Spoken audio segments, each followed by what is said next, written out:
Hello everyone and welcome to the Property Podcast. It's episode 204 and I'm Rob B, of course, joined by Rob D. And this week we're looking at how to get out of property.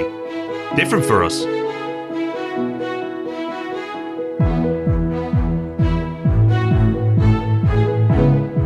Yeah, we spend a lot of time talking about how to get started in property, but how to finish is important as well. We're talking about exit strategies. It's something we had a few questions about recently, so we thought it would be good to dive into this sometimes overlooked aspect of property. So we'll be doing that in just a sec, and we've got a very interesting news story as well. But first, as we're recording this, we are just back from February's meetups. First Thursday of the month means that it is meetup day. We both got out and about. Rob, where did you go and how was it for you? I went to lovely Richmond. I do like Richmond. Great meetup. Roxanne's an awesome host. Great crowd as well. Really good numbers there. Sorry for those I didn't get to speak to, because obviously there's quite a lot of people there. Great venue if you've not been, by the way, right on the river. I'm not saying wait till summer, but in the summer, that meetup will be a really good one, but Roxanne will kill me, so make sure you go in the winter as well. But really good meetup, Rob. Had lots of fun, got to speak to lots of people about loads of different things, all related to property, of course. And I hear you got yourself off to Stratford, one of our newer meetups. I did, one of the newer ones, but what a turnout. There are something like 80-odd people down at Stratford, which is absolutely massive. That is going to be a popular meetup. They've got a nice venue in a brilliant location. Some great leaders. Shout out to Jethro, who I saw down there. Really good crowd. Tax a hot topic as ever, but lots of different things being discussed. A couple of mentions in particular. A special congratulations to the lady I spoke to who had done 2 meetups in one night. She'd been at King's Cross, then got across to Stratford. Respect. Very impressive. So yeah, and if anyone wants to beat that and do a meetup crawl, see if they can get to 3 in the same night.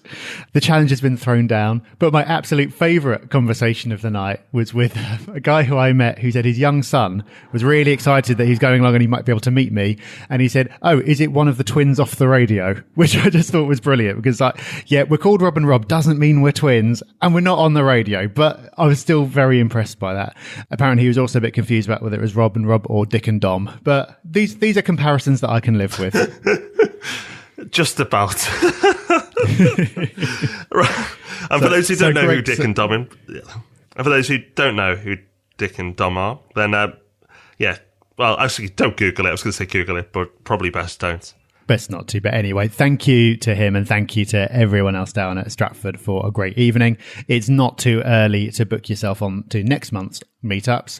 You can go to thepropertyhub.net/meetups, grab your free place there. They're just getting more and more popular every month, so make sure you don't miss out. Now, listeners, it's a opportunity, an incredible opportunity. Would you like to be in the Property Hub magazine? The Property Hub magazine is going from strength to strength. Loads of people enjoying the recent issue. Lots of people sending me their photos on social media, how they're dipping into that magazine. It's quite fun. I quite like that. I might encourage that in the future to do more of it. But while you may have enjoyed reading it, you can now, as I say, be part of it. Rob, we are looking for people to send us in their case studies of refurbs they've done. And then once they're all in, we'll have a look, and yours may even feature in next issue or the next few issues of the magazine. So what have you got to do? Well, we don't like to overcomplicate things. So all you got to do is send us an email with a couple of lines about your project and we'll then get in touch. So if you just email hello@thepropertyhub.net, then one of the team will get back to you and ask you any questions that need to be asked. So it doesn't have to be some absolutely elaborate conversion of a listed building. It doesn't have to be a ground up build of a whole load of apartments. Anything that you're doing, chances are, will be of interest to someone. All different types of case studies are popular. People love the case studies in the magazines. They like the really ambitious ones, but they like the simple ones as well to show what can be done. They often feel more achievable. So whatever it is, if you'd like to show it off to our magazine readers, just send an email, hello@thepropertyhub.net. We would love to hear from you. New story of the week now, and there's been quite a bit in the news, but we picked this one out because it is so unusual, and it's a 10-year fixed buy-to-let mortgage product. Now, mortgage products get released all the time, but as far as I'm aware, this is the first ever 10-year fix, or certainly the only one out at the market right now. Really interesting. Not for everyone, this one, but I just think it's going to appeal to a lot of people. A 10-year fix is what I've done recently on my residential property because I like that security. I know where I'm at for the next 10 years. And for people who don't release equity from their properties or have no plans to. This is a really, really interesting project that can give you a lot of peace of mind. It's only, Rob, and this is the staggering thing, it's only 2.99% interest rate for 10 years. I mean, that's bonkers. Resi 10-year fixes are not that different in terms of rate, so a really strong product. Yeah, 3% for a 10-year fix is unbelievable. This is a heck of a rate, and if you do want that security, well worth looking at. The other benefit of it is that, in theory at least, it escapes the new PRA rules on stress tests. They're required to be on loans up to 5 years. So technically 5-year fixes fall outside of those as well, although I've heard that some lenders are applying the same tests to those, even though they don't have to strictly. So whether that will happen on the 10 as well, I don't know. But for that kind of security at that kind of rate, pretty amazing. The potential downside of it is that there's an exit charge of 5% if you need to move away from that mortgage or sell before the end of that term. So if you're potentially going to be selling the property, or if you're going to want to refinance with another lender to borrow more, you're going to be paying a hefty penalty for doing so. But if it's a property that you know you're just going to leave it there, sitting there for 10 years, then that rate is pretty exciting. So it's nice to see some innovation in the mortgage market. We've been saying that we think lots of new products are going to come in. There's going to be lots of changes, lots of them probably broadly positive as lenders jockey for position and try to get landlords' business. I think this is one of the first signs of that. I think this will particularly appeal to people with property in London, where interest rate rises will particularly be painful. So for those with London property who aren't, as Rob said, that concerned about selling or refinancing in the short to medium term, a really interesting project, and without the stress tests potentially as well. So now it's a classic case of, I can't believe we've not covered this subject yet. Yeah, over 200 episodes in, but we haven't discussed exit strategies. We've had a few people request this particular episode, so we're pleased to be doing it now. Yeah, maybe it's because we're so young and sprightly still, sort of, that we haven't given it that much thought. There's a lot of people at the start of their property journeys, of course, but I think it's easy to forget that there are people coming towards the end of it. And also, you've probably heard the saying, start with the end in mind. It's not like you necessarily need to know before you start how you're going to end up wrapping up your portfolio, but it is something that's worth giving some thought to before that time is upon you. So there's various different ways of exiting. We're going to run through each of them. And the first one, Rob, is basically, well, not really exiting at all. No, this is my strategy, at least for the time being, as something major happens, and that's hold forever, never let go. So if you have no mortgages, or even if you have mortgages, there are ways you can do this. You can hold forever and then pass them on. If you do have mortgages, you can get mortgages much later in life than you think. You know, you can get mortgages for people in their 90s. Now it's and it's increasing all the time, as you would expect, because the mortgage companies, the lenders, are looking at properties and going, well, actually, people are treating this as a retirement model now to pay themselves, so they will lend on it. So not as many, of course, but they exist, and that's the main thing. An alternative is keeping the properties in a company, and the director or another director can keep the mortgages going that way. So there are lots of ways of tackling this one, and lots of advantages as well. It keeps the income stream going, and if it's important to you, and it is to me, there's something, you know, you can pass on. This is one of the main sort of drivers for me, is that legacy that you can pass on as well. Of course, though, it's not all upside. There are disadvantages. You know, maybe you don't want to be worrying about interest rates, although that Barclays product we just talked about could help, or you don't want the hassle of holding the property at all at later stages in your life. That's something you have to consider. I mean, there are systems, but, you know, still things go wrong with property, even with the best systems and plans. So it might not be something you're comfortable later on in life with as well. There are different ways to attack some of the income you have in a property. You can live off the rent, or you can look at what we've cheesily titled the Ultimate Property Strategy. You can find out more about that on the Property Hub website. There's a course there called the Ultimate Property Strategy. If you're holding forever, that's another way you can extract wealth from the portfolio. But one that I come across a lot, one that many people I encounter are planning to do, that's probably just with the people I'm meeting, but hold forever, not technically an exit strategy, but what many people tend to do. Yeah, I think something that's worth mentioning is we're kind of making the assumption here that you've got some outstanding mortgage balance. Most of the strategies we're talking about kind of hinge on the fact that you probably will have been using interest-only mortgages. You probably won't have paid those mortgages down. Therefore, that's something you'll have to think about. Because if you don't have any mortgage balances, then, well, all you really need to think about is, do I want the hassle of holding property? That's the only decision you have to make.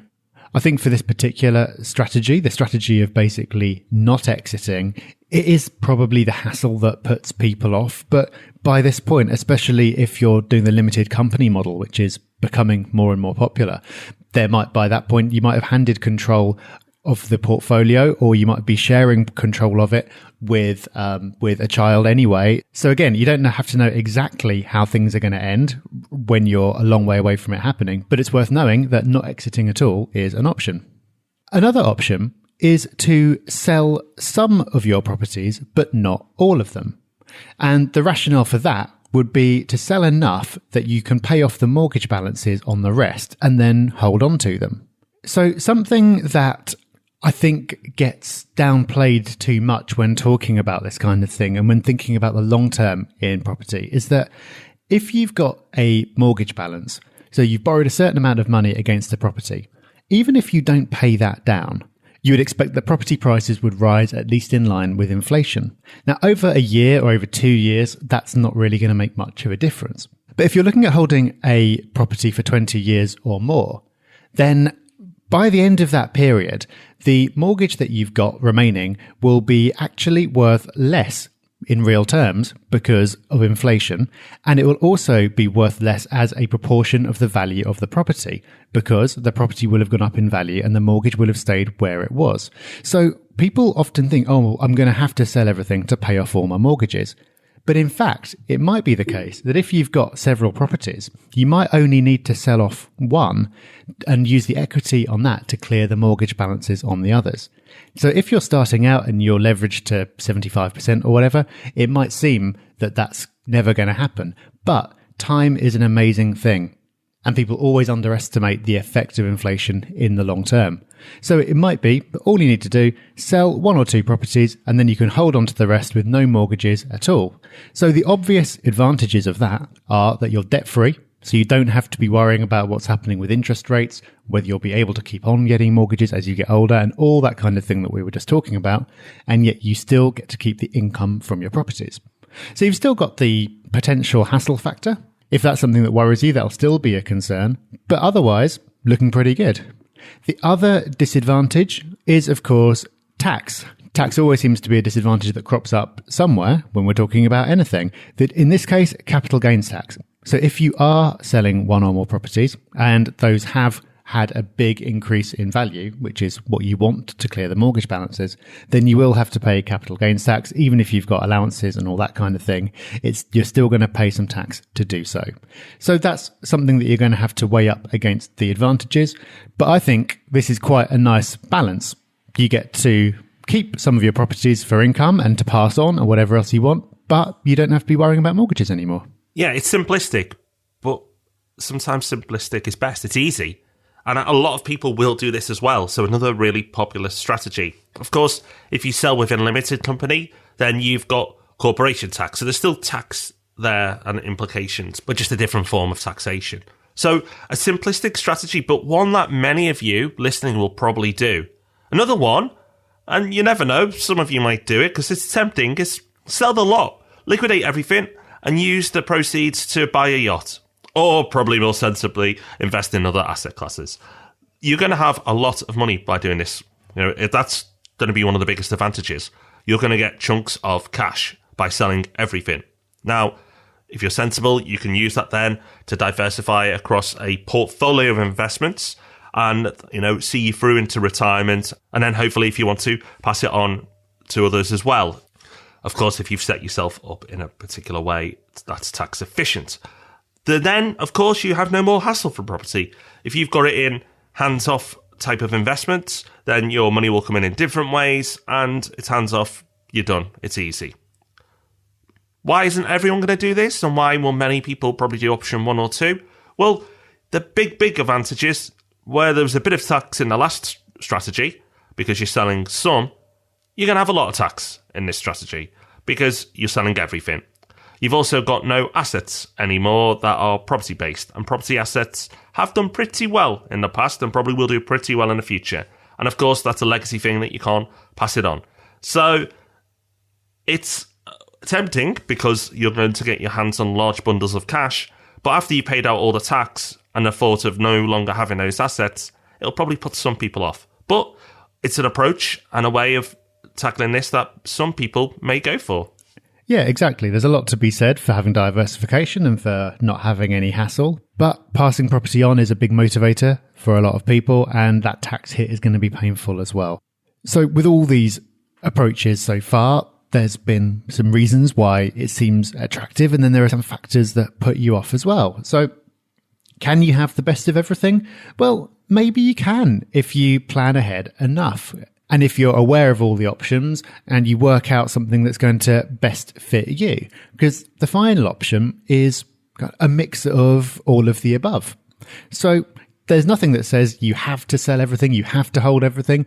You can do a bit of everything. So for example, say that you've got 5 or 10 properties, you could sell one of them to pay down the debts on the rest. You could sell a couple more to give you a lump of income. You just go, okay, I'm going to take the tax hit on that because I want this income to diversify across other asset classes, so I'm not just in property. And then the rest of them you could hold on to for income, either with no mortgages or relatively low mortgages. Another thing worth mentioning is that you might even want to buy different types of property at this point. So for example, say that you've been focusing on capital growth up until now. So you've had properties that you've targeted specifically because you think that their price will grow, and then they have, but those properties aren't particularly highly income producing. As you move into retirement, you might now be more interested in getting an income than you are in growth. Therefore, you might sell some properties and buy different types of properties that are going to give you a strong income. Or you might sell some and buy other types of property that you think are going to give you less hassle and have less maintenance, or even be closer to home. So there really are a lot of options. And maybe I just like to hedge my bets or have my cake and eat it, but this is what I would be looking at doing. Not staying locked into anything in particular, but just thinking, well, I'll sort of make sure that I've got enough diversification. I'll make sure that I've got some properties that are doing well, that are relatively easy, and try to have the debt knocked out so I'm not having to think about interest rates or any of that stuff. So it sounds a little bit contradictory when I said earlier, start with the end in mind, but you don't have to know exactly how things are going to pan out because you can't know what things are going to be like decades into the future. But the important thing is to be aware of all the different options and to start having an idea of what your ideal outcome would be. Then, once you know those two things, you can start to piece some of these strategies together and see how things pan out and work out an approach that's going to suit you well. And that's it, really. As Rob said, you don't need to know what you're going to do now. You can plan for it and put some structures, maybe tax structures, in place, but you don't have to commit. I've got one strategy in mind right now, but it might change to selling some in the future. Who knows? The good thing is you don't have to decide now. But the more important thing is you now know what your options are. So let us know what you think. What are you going to do? Go to this week's show notes, which are at thepropertyhub.net/exits. That's thepropertyhub.net/exits, where you can find all the info on this podcast and a link to the Property Hub forum where you can discuss this topic. So we've got a resource of the week coming up that Rob D has dug out, so looking forward to hearing about that one. But before we do, I'm looking forward, more to our lovely, lovely review. And this week it's in from Matt B. And Matt B says, guys, I listen to the podcast on my daily commute over in the car in Dubai. Fantastic content mixed with some great banter. I feel it's a great use of my time rather than a mindless drivel on the morning radio shows. A big thank you for giving up your time to educate others. I've learnt loads and can't recommend the show highly enough to anyone remotely interested in property. In fact, the show is so good, I'll only switch over for a monster tune on the radio like Guns N' Roses' Paradise City. Keep up the good work, Matt B. Fair enough, Matt. I would turn us off for Paradise City too. Thank you, Matt. Brilliant to hear you listening all the way over in Dubai. Always great to hear where people are listening and that they're enjoying it. So let's see if we can pay you back in some small way. with a resource of the week. And this is one that I've just discovered over the last couple of weeks. We've spoken in the past about the merits of watching and listening to things at high speed. So you might be listening to us now at 1.5 times speed or more, so you can get through more podcasts. That's what we both do.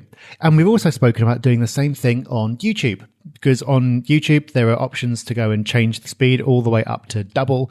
And that means that you can get through videos faster, because a lot of the times you can listen and you can understand faster than people can talk. And it just means that you can get more of that brilliant content in that we recommend so often. There are some videos online, though, that you can't speed up.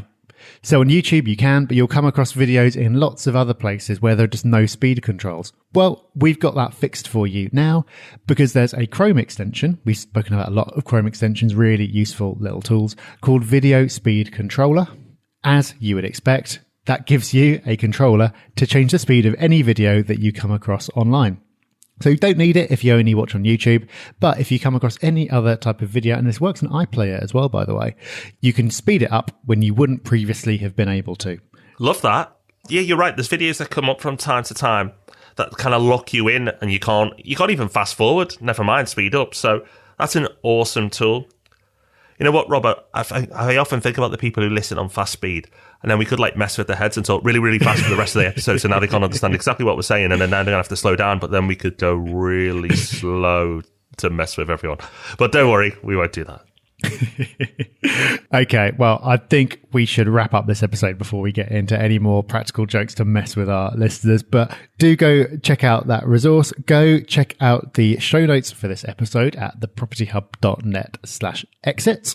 We will be back. Of course, we'll be back next Thursday. We'll be back on Tuesday with Ask Rob and Rob as well. Another couple of great questions from our listeners. So I hope you enjoy listening to that. But until we see you again, have a great week. Bye-bye. Bye-bye. Thanks for listening to The Property Podcast. For show notes, all our past episodes, and to leave a review, go to thepropertyhub.net/podcast.